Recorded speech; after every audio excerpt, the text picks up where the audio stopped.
Salut tout le monde, j'espère que vous allez bien. L'équipe de France est donc imposée 3-0 face à la Suède. Les amis, nous avons assisté à un super match de cette équipe de France. Ok, vous me direz, c'était que la Suède. Mais les amis, il faut se rendre les matchs faciles. Et cette équipe de France a su le faire. On a donc un 11 de départ assez inédit, notamment sur le côté gauche. On a Didier Deschamps qui a bricolé à nouveau en mettant Barcola à la place de Désiré Doué. En pointe, on a Kylian Mbappé. Sur le côté droit, Ousmane Dembélé. Et juste derrière ce trio offensif, on a un Michael Olise en tant que playmaker. On a donc derrière ce quatuor un milieu assez complémentaire entre Aurélien Tchouaméni, Adrien Rabiot et une ligne défensive assez intéressante. Un Lucas Digne qui a remplacé donc Théo Hernandez sur le côté gauche. Une charnière centrale solide composée de William Saliba, d'Upamecano. Et en latéral droit, nous avons Jules Koundé. Dans les buts, Mike Maignan, le solide gardien de but. Les amis, il faut se dire une chose. Cette équipe de France en ce moment, elle est injouable. Ok, ils n'ont pas rencontré encore les meilleurs adversaires de ce mondial. Mais sincèrement, quand vous mettez autant de buts, quand vous avez autant de certitude dans votre jeu, vous craignez qui, sincèrement? Et s'ajoute à cela maintenant une assise défensive solide. On a une équipe de France, je vous rappelle les amis, qui ne prend pas de but face à la Suède. Pourtant, ils ont été inquiétés par moments. Mais il a fallu que Mike Maignan, dans les buts, fasse le travail. Et il l'a bien fait. Certes, il n'a pas été sollicité régulièrement, mais quand il l'a été, il a su faire le job. On a une équipe de France solide, alors qui arrive à se trouver sur le terrain offensivement. C'est une équipe qui peut te prendre en contre-attaque. C'est une équipe qui sait garder le ballon. C'est une équipe qui sait gérer aussi le tempo du match. Sincèrement, j'ai rarement vu une équipe de France avec autant de certitude dans le jeu, avec plusieurs phases de jeu. Et c'est une très bonne option pour la suite, car je pense que c'est une équipe qui peut s'adapter à l'adversaire qu'elle aura en face. Il faut savoir que cette équipe de France est tueuse dans les transitions. C'est une équipe en contre-attaque qui peut aussi faire mal avec le quatuor offensif rapide. Alors les amis, je vais revenir sur des cas individuels. J'ai beaucoup aimé le match du capitaine Kylian Mbappé qui va marquer deux buts exceptionnels. Une première passe décisive de Dembélé sur une combinaison, sur un corner entre Olise, Dembélé et Mbappé. Mbappé qui est physiquement une bête et qui va ouvrir le score 1-0. On a une équipe de France sûre de sa force qui peut marquer justement à tout moment. On a pourtant une équipe de France qui a eu du mal à rentrer dans son match au début. Dans les 20 premières minutes, j'ai senti cette équipe de France assez timide. Mais une fois qu'ils ont commencé à dérouler, rien ne pouvait plus les arrêter.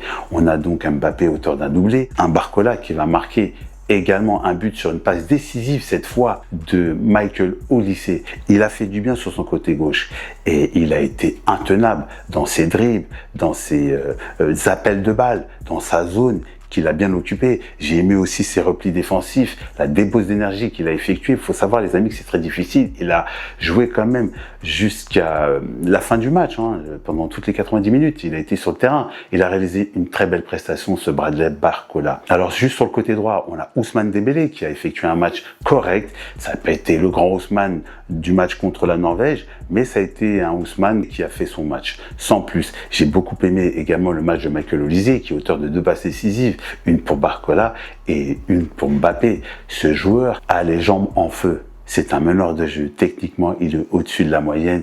Il a une vision du jeu, elle est exceptionnelle. Sans oublier son retourné acrobatique. Sincèrement, si ça fait but, je crois qu'il rentre dans l'histoire des plus beaux buts de la Coupe du Monde. Non, Michael Olise, c'est un playmaker. C'est un mec qui voit avant les autres. C'est un joueur fin techniquement et je pense que sa doublette avec Mbappé risque de faire très mal. Il y a des joueurs que j'aimerais évoquer qu'on n'en parle pas assez. Ce sont les milieux de terrain. Aurélien Tchouaméni et Adrien Rabiot. Alors, faut savoir qu'Adrien Rabiot, j'ai beaucoup aimé son match. C'est un joueur qui met beaucoup d'intensité physique, notamment dans la récupération de ballon, et il se projette assez rapidement vers l'avant. C'est un peu un joueur box-to-box. C'est un joueur, sincèrement, qui fait du bien à cette équipe de France et qui permet justement à cette équipe de France de garder cette espèce d'équilibre entre ce quatuor offensif et la ligne défensive. Sincèrement, Adrien Rabiot a réalisé un match XXL. J'ai beaucoup aimé la défense de cette équipe de France avec William Saliba qui était en duel constant avec Gyökeres. C'était un bon match, un beau duel entre ces deux joueurs et Saliba qui a pris le dessus. Mais pour moi, le meilleur défenseur sur ce match a été Upamecano. En ce moment, Upamecano, c'est une force de la nature, c'est une bête. Il est hyper solide dans ses placements, dans son jeu de tête et dans ses duels au combat. c'est un soldat. Sincèrement, il a réalisé une super belle prestation. Les latéraux ont été aussi intéressants. J'ai vu Lucadine aussi monter à plusieurs reprises sur son côté gauche, qui n'a pas hésité justement à effectuer certains centres. Ce fut aussi la même chose pour Jules Koundé, que j'ai trouvé un peu plus offensif que d'habitude. C'est vrai que c'était la Suède en face, mais quand même, ça fait plaisir de voir Jules Koundé à ce niveau. Alors les amis, cette équipe de France est donc qualifiée pour les huitièmes de finale. On retrouve donc le Paraguay qui a donc sorti l'Allemagne. Tout le monde pense que ça va être un match facile. Eh ben, il faut rester vigilant. C'est une équipe de France concentrée, qui est en mission, qui va jouer ses huitièmes de finale. Ils sont avertis que le Paraguay, c'est une équipe qui va jouer bloc bas, certainement, qui va laisser très peu d'espace à cette équipe de France.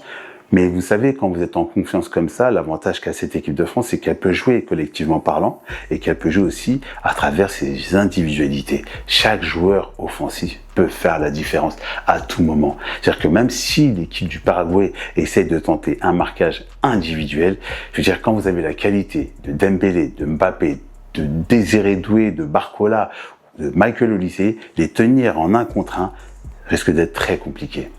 Hâte de voir ce match. Alors les amis, j'espère que vous avez apprécié justement regarder cette équipe de France.